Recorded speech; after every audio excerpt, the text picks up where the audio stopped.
राधे राधे, नमस्कार दोस्तों। एक बार फिर स्वागत है आप सभी का आपके अपने YouTube channel AVH coaching classes में।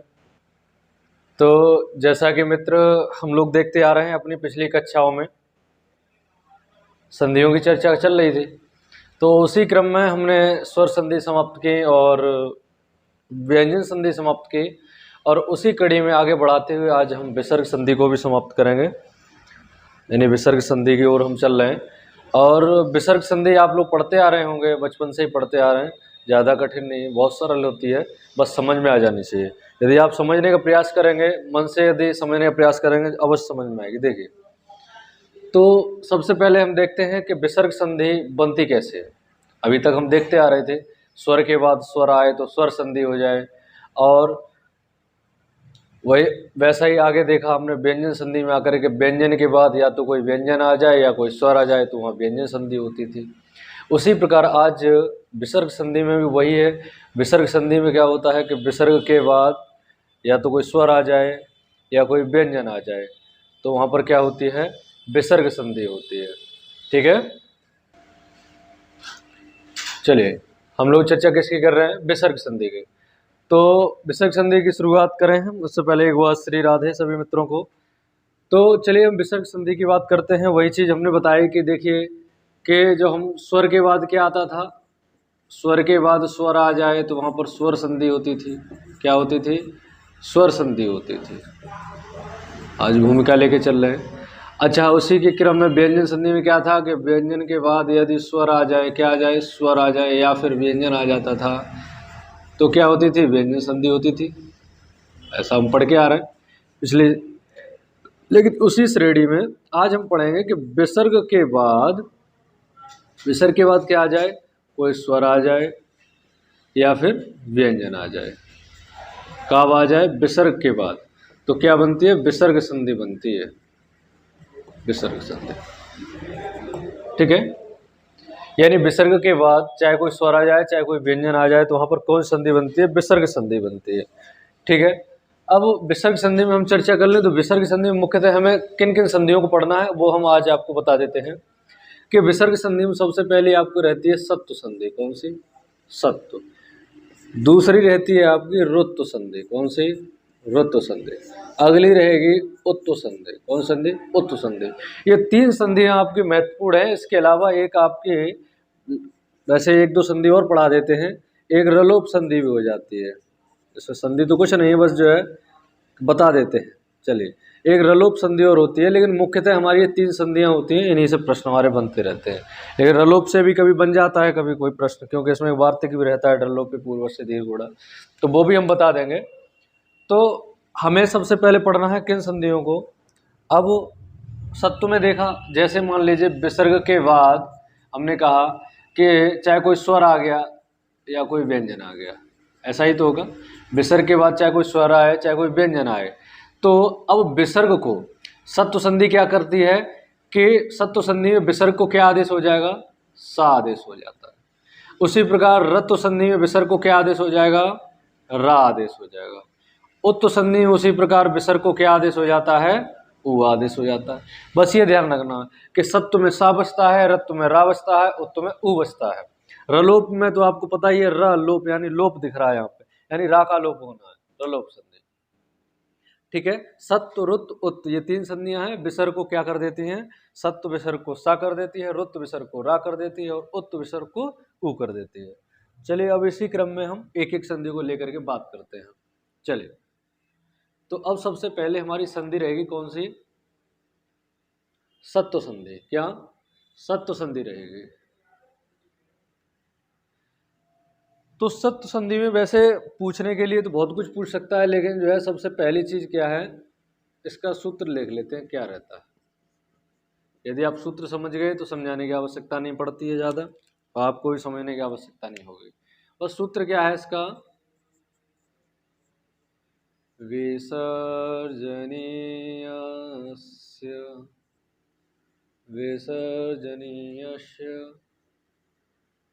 स, क्या है? विसर्जनीयस्य स, यानी विसर्जनीयस्य में षष्ठी विभक्ति लगी है, यानी षष्ठी का मतलब संबंध बता रहा है, यानी विसर्ग को क्या हो जाए? सा हो जाए। विसर्ग को क्या हो जाएगा? सा हो जाएगा।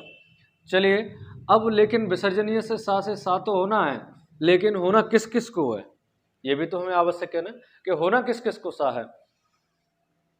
तो वो हम देखते हैं कि सबसे पहले विसर्ग संधि में कहा जाता है कि विसर्ग के बाद कोई भी क्या आ जाए, सप्त संधि की हम चर्चा कर रहे हैं, तो हम कह सकते हैं कि विसर्ग के बाद क्या आ जाए, वर्गों के प्रथम वर्ण, द्वितीय वर्ण और तीनों सा।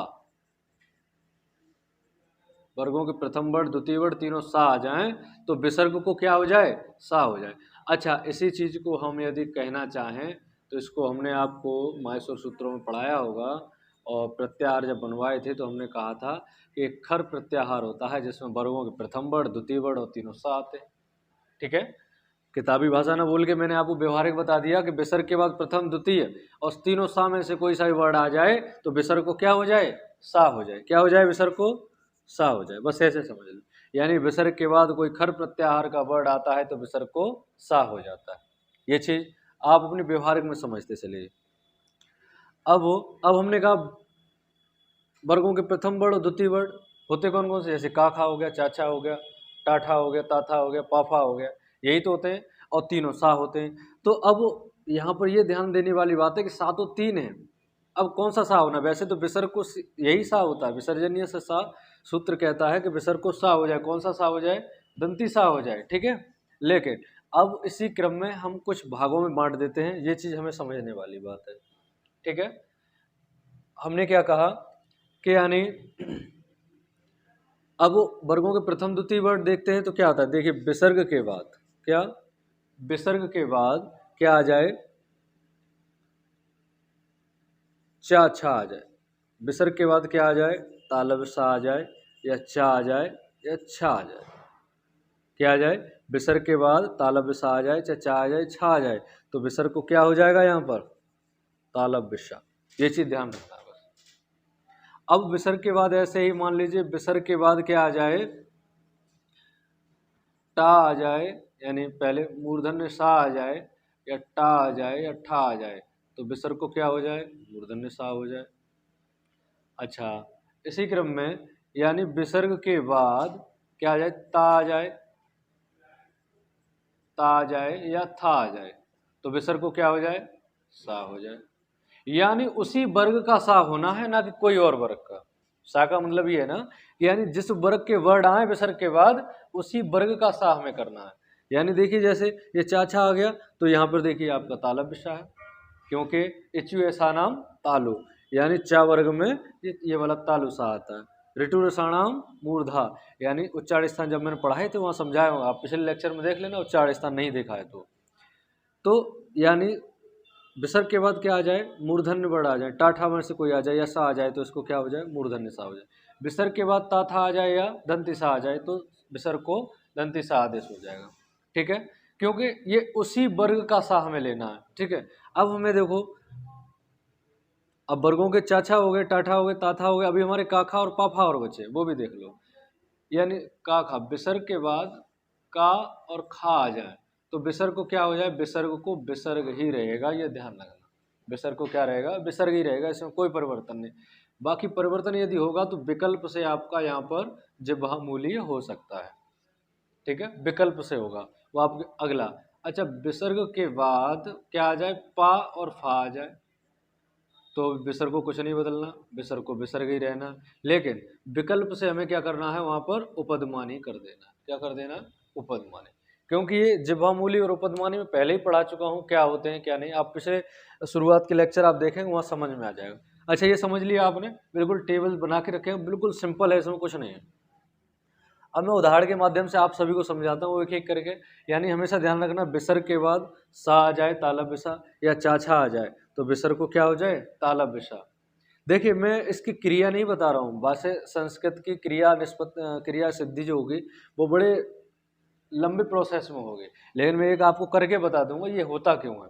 लेकिन आप डायरेक्ट समझिए, क्योंकि हमें पेपर में हमें सिर्फ उदाहरण पूछता है और नाम पूछ लेता है, तो बस ये ध्यान रखना है कि विसर्ग के बाद कौन से वर्ड। हो गया नोट, आप नोट करते रहना। ठीक है, चलिए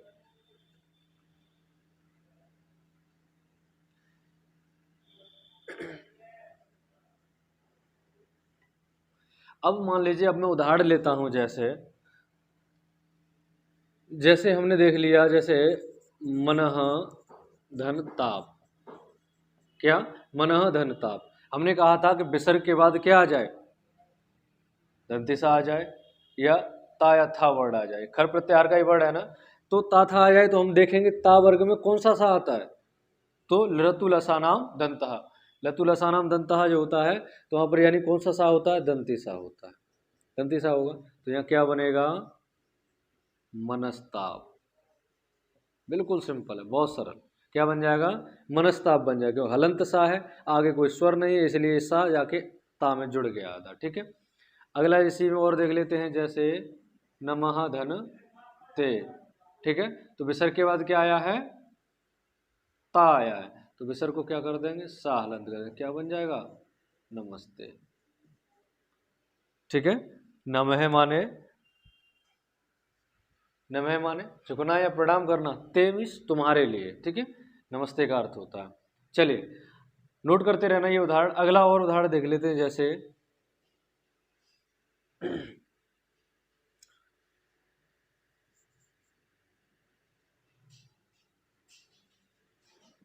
राम धन टीकते, क्या होगा, राम धन टीकते, तो विसर्ग को अब देखो क्या करना है, विसर्ग के बाद क्या आ रहा है हमारा, टा वर्ग का वर्ड आ रहा है ना, टा आ रहा है, तो विसर्ग को क्या हो जाएगा, मूर्धन्य सा हो जाएगा, क्या बन जाएगा, रामस टीकते, बस यही हमें उदाहरण देखने, उदाहरण पूछे जाते हैं। आगे हम देखते हैं, जैसे धनु धन टंकार, ठीक है, तो विसर्ग के बाद क्या आ रहा है, टा आ रहा है ना, तो विसर्ग को क्या कर देंगे, मूर्धन्य सा कर देंगे, बन जाएगा धनु टंकार। अच्छा एक चीज ध्यान रखना, जो भी भाई बहन जिनके मन में ये प्रश्न हो कि सर ये इन सबको सा अलग अलग क्यों हो रही है, कैसे हुआ विसर्जनीय सा तो कहता है कि दंती सा हो जाए, तो आप लोग अंत तक वीडियो में अवश्य बने रहना, मैं इसकी पूरी क्रिया की निष्पत्ति अवश्य बताऊंगा, ठीक है, पहले इसको समझ लीजिए, ठीक है। चलिए और उदाहरण देखते हैं हम, उदाहरण के माध्यम से समझते हैं, और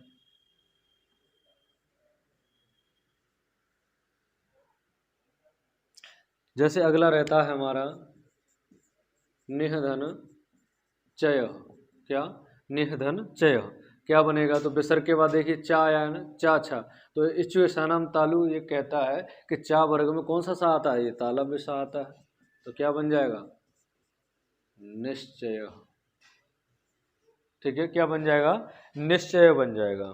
अगला और देख लीजिए, जैसे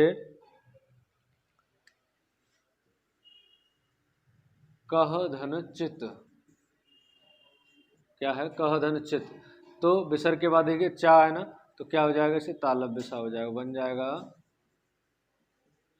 कश्चित, ठीक है। अब हमारा चा हो गया, टा हो गया, ता हो गया, अभी आपके मन में ये प्रश्न आ रहा होगा कि सर अभी तो हमारे पहले वर्ड भी बचे, का खा बच गए, पा फा बच गए, चलिए उनको भी कराते हैं, ये उदाहरण आप नोट करते रहिए, ठीक है, और भी कुछ उदाहरण जैसे मिलते हैं तो मैं वो भी करा देता हूँ आपको, ठीक है। जैसे हरे धन छलते, मान लीजिए एक उदाहरण और देख लेते हैं हम इसी में, हरे धन छलते, ठीक है, तो विसर्ग के बाद क्या, चाछा में से कोई सा वर्ड है, तो विसर्ग को सा कर देंगे, ताला विसा, ठीक है, तो क्या बन जाएगा, हरेश चलते, ठीक है। चलिए नोट कर लीजिए,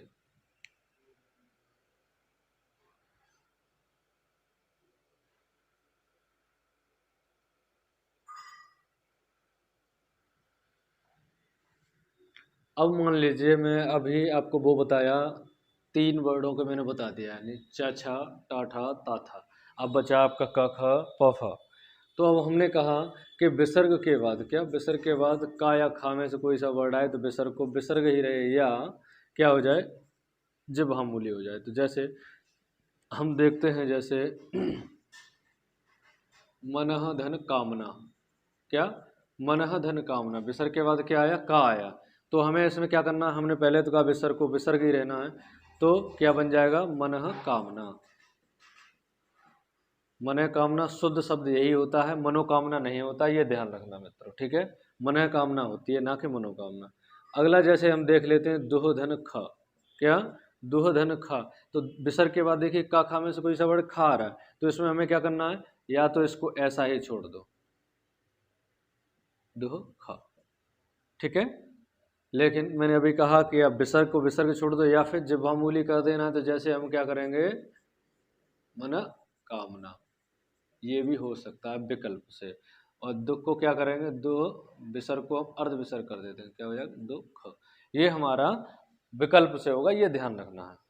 चलिए अगला और हम उदाहरण देख लेते हैं, जैसे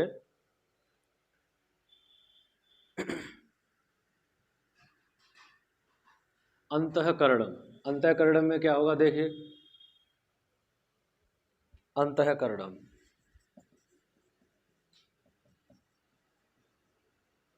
ठीक है। तो विसर्ग के बाद क्या कहा आया, तो हम विसर्ग को विसर्ग ही छोड़ देंगे, इसमें कोई परिवर्तन करना ही नहीं। विकल्प हो तो आप अपना जिह्वामूली लगा सकते हैं, अंतः करणम, ठीक है।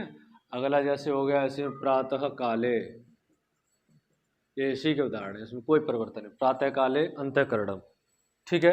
चलिए अगला हम काखा का समझ गए ना, काखा के बाद यार विसर्ग के बाद का या खा वर्ड आए तो विसर्ग को विसर्ग छोड़ देते हैं या जिह्वामूली वर्ड कर देंगे। चलिए अगला हम ले लेते हैं, जैसे पाफा वाला, क्या ले लेते हैं, पाफा वाला ले लेते हैं एक उदाहरण।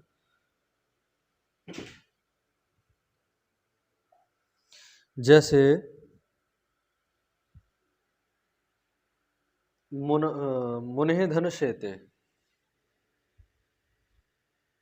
ये इसका नहीं है, ये सा वाला हो गया, ठीक है। मान लीजिए जैसे बालक पठत, हमने जैसे कहा बालक पठत, ठीक है। तो अब यहाँ पर देखिए क्या होगा, विसर्ग को या तो विसर्ग छोड़ दीजिए या फिर उपध्मानी कर दीजिए, क्योंकि विसर्ग के बाद क्या आ रहा है, पा वर्ड आ रहा है, तो क्या बन जाएगा, इसको वैसा का वैसा ही छोड़ दीजिए, बालक पठत। ऐसा ना हो तो विकल्प से आपका बालक का पठत भी हो सकता है, यानी बालक पढ़ता है। ये आप देख रहे होंगे, आप इसको यदि बहुत अच्छे से समझना है तो आप पिछली वीडियो में जा करके देख सकते हैं, इसका मतलब क्या है, इसका उच्चारण स्थान क्या है, इसको कैसे उच्चारित करते हैं, ठीक है। अच्छा और जैसे उदाहरण देख लेते हैं हम, जैसे वृक्ष फलते, वृक्ष फलते यानी वृक्ष फलता है, तो इसको क्या हो जाएगा, जैसे को तैसा है, इसमें कोई परिवर्तन नहीं होगा, वृक्ष फलत। अगर ऐसा ना हो तो उदाहरण के माध्यम से हम देख सकते हैं, विकल्प में क्या है, वृक्ष, उपध्मानी वर्ड हो सकता है, वृक्ष फलत, ठीक है। चलिए अब ये नोट कर लीजिए। अब रह गए आपके तीनों सा के बाद, जैसे अभी मैं कहीं बता दूं आपको कि सा के बाद सा ही आ जाए, अभी ये चीज़ देख लीजिए। जैसे मैंने कहा अभी इसमें तीनों सा भी आते हैं, विसर्ग के बाद चाहे तालव्य सा आ जाए, चाहे मूर्धन्य सा आ जाए, चाहे दंती सा आ जाए, ठीक है। तो इनको क्या परिवर्तन करना है, यानी विसर्ग के बाद यदि सा आता है, क्या सा आता है, तो या तो इन्हें विसर्ग का विसर्ग छोड़ दो या फिर वही सा हो जाएगा। अगर विसर्ग के बाद ये वाला सा आता है मूर्धन्य सा, तो इसको भी विसर्ग का विसर्ग छोड़ दो या फिर मूर्धन्य सा कर दो। ऐसा ही सिस्टम इसके साथ लागू होगा, या तो विसर्ग के विसर्ग ही छोड़ दो, विसर्ग के बाद ये सा आए तो विसर्ग को विसर्ग छोड़ दो या फिर ये सा बना दो, ठीक है। अब इसको हम उदाहरण के माध्यम से देख लेते हैं,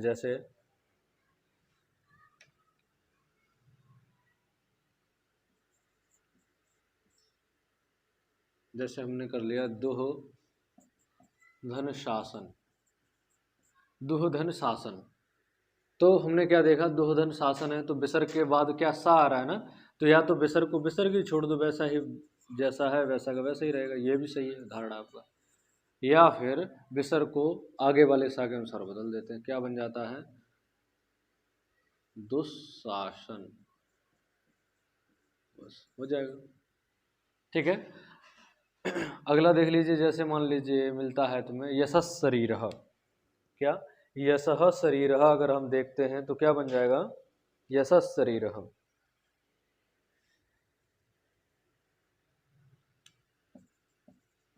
वही चीज है, यशः शरीरः। अब यहाँ देखिए विसर्ग के बाद ये तालब, इससे मतलब नहीं आगे चाहे कोई सा भी हो, पीछे वाला देखना है हमें। तो विसर्ग के बाद सारा या तो ऐसे ऐसा का वैसा ही छोड़ दो, या फिर यशस शरीर ऐसे, या वैसा का वैसा ही छोड़ दो, बिल्कुल सही हो जाएगा। ठीक है, अगला हम देख लेते हैं, जैसे निधन शुल्क यानी निःशुल्क। ठीक है, तो या तो ऐसे निःशुल्क का निःशुल्क रख दो, ऐसे ही निधन शुल्क, ऐसा ही आपने लिखा भी देखा होगा। या फिर इसे हम संधि के माध्यम से क्या कर सकते हैं? निःशुल्क कर सकते हैं, क्योंकि ताला बिसा को क्या हो जाएगा? ताला बिसा हो जाएगा। ठीक है, क्लियर है आपका? आपके सा हो गए। अब मान लीजिए जैसे कृष्ण सर्पः आ जाए, कृष्ण, मान लीजिए आ जाए कृष्ण सर्पः। ठीक है, तो कृष्ण सर्प अर्थात काला सर्प। तो विसर्ग के बाद देखिए ऐसा आ रहा है, तो या तो ऐसा का ऐसा ही छोड़ दो इसको, या फिर इसको दंती सा बना दीजिए, बन जाएगा कृष्ण सर्पः। ठीक है,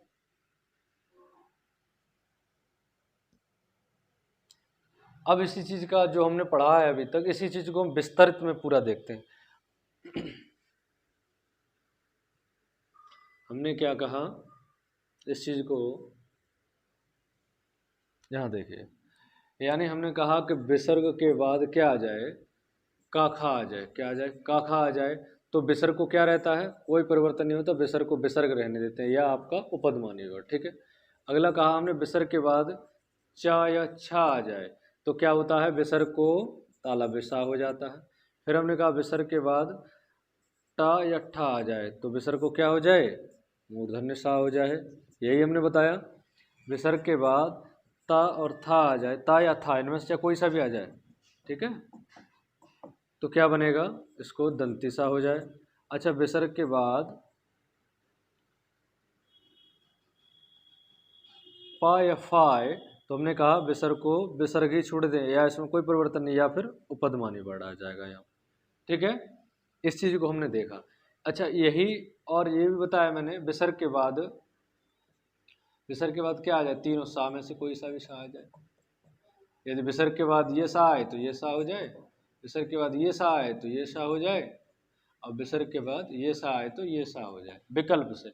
या तो विसर्ग को विसर्ग ही छोड़ दो, ठीक है, या फिर उसी के सा में बदल दो। ये मैंने आपको बिल्कुल संक्षिप्त में बता दिया। चलिए, इसी के कुछ मान लीजिए अपवाद मान लीजिए, चाहे इसके कुछ अलग से मान लीजिए, कुछ चीज़ें ऐसी हैं, जैसे मान लीजिए कुछ शब्द हैं जैसे गिने चुने, जैसे नमः,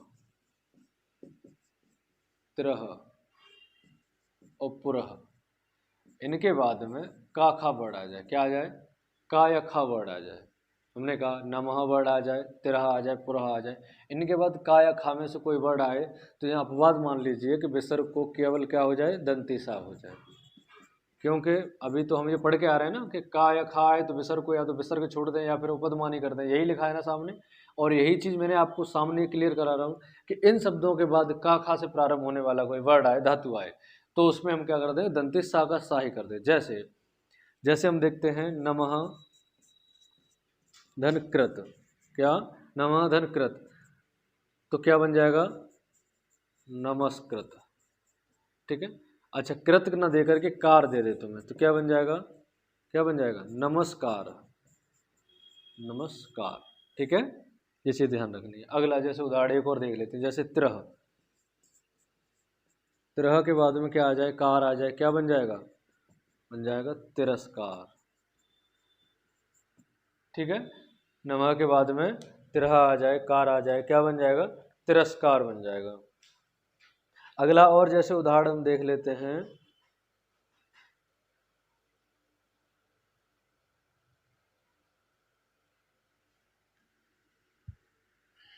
नुमा कर दिया, तिरह कर दिया, पुरह और देखिए जैसे पुरह के बाद में क्या आ जाए,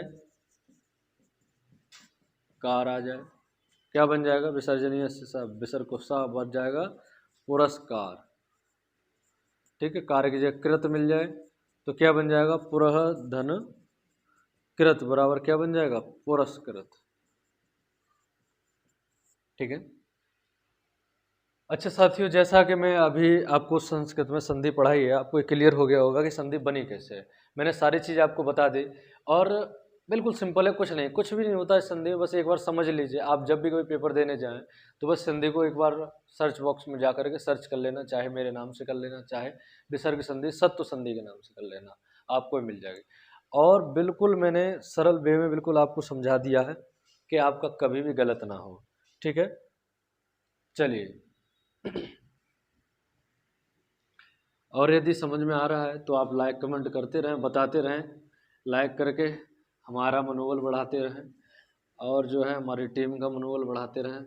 दूसरा, कमेंट करके बताते रहें, नहीं समझ में आता है तो मैं अगली प्रयास करूँगा अगली वीडियो में आपको देने का। ठीक है, लेकिन मैंने एक बात कही शुरुआत में कि ये बना कैसे, आपको पूरी प्रक्रिया कैसे बनी है ये मैं आपको बताना था। तो जैसे मान लीजिए मैंने कहा, जैसे आपने निश्चय के एक उदाहरण केवल देखते हैं। हमने क्या कहा, निहदन चय, निहदन चय। हमने कहा विसर्ग के बाद इसको तालव्य सा ही क्यों हुआ, विसर्जनीय से सा से दंती सा क्यों नहीं हुआ। तो इसको केवल एक उदाहरण को समझ लीजिए, बाकी आप समझ जाएंगे। तो मान लीजिए विसर्जनीय से सा से हमने विसर्ग को सा कर दिया, क्या बन गया, निस बन गया। इधर क्या है, चय। ठीक है। अच्छा, इससे पहले मैंने व्यंजन संधि जब पढ़ाई थी तो आपको बताया होगा, इष्टुत्व संधि पढ़ाई थी मैंने। क्या पढ़ाई थी, इष्टुत्व संधि पढ़ाई थी। तो उसमें क्या था कि दंती सा या ता के बाद में, दंती सा या ता वर्ग के बाद में तालव्य सा या चा वर्ग का कोई वर्ण हो तो दंती सा को तालव्य सा में और ता वर्ग को चा वर्ग में बदल देते हैं। क्लियर है ना। तो यहाँ देखिए दंती सा है और पीछे चा वर्ग है, तो इस सा को किस में बदल देंगे, तालव्य सा में बदल दिया। तो इस प्रकार हमारा क्या बना, ये निश्चय बना। ठीक है। इसी प्रकार आप, मैंने जितनी भी संधि को उदाहरण दिए आप उनमें प्रयोग करके देखेंगे, बिल्कुल यही प्रक्रिया बनेगी। यदि पीछे विसर्ग के बाद हमने दंती सा करते हैं तो दंती सा कर लीजिए, कोई दिक्कत नहीं। पीछे वाला वर्ड हमें देखना, पीछे टावर का कोई वर्ड होगा तो हम इसको मूर्धन्य सा कर दिया था, टावर का कोई वर्ड होगा तो उसे दंती सा ही छोड़ दिया था। क्लियर है। कैसी लगी वीडियो, लाइक करके और कमेंट करके अवश्य बताएं, और कमेंट तो कर दिया करो यार। ठीक है। चलिए, और संधि कैसी लगी, और आपको और कुछ एक्स्ट्रा में जानकारी संस्कृत के माध्यम से चाहिए, यूपी टेट, सुपर टेट या रीट, किसी भी विषय की, मतलब संस्कृत से संबंधित कोई आपका प्रश्न है तो आप हमें कमेंट के माध्यम से बता सकते हैं, और ऑफलाइन के विद्यार्थी हमें ऑफलाइन में पूछ सकते हैं। ठीक है। चलिए, आज के लिए बस इतना ही करते हैं। राधे राधे, जय श्री कृष्ण।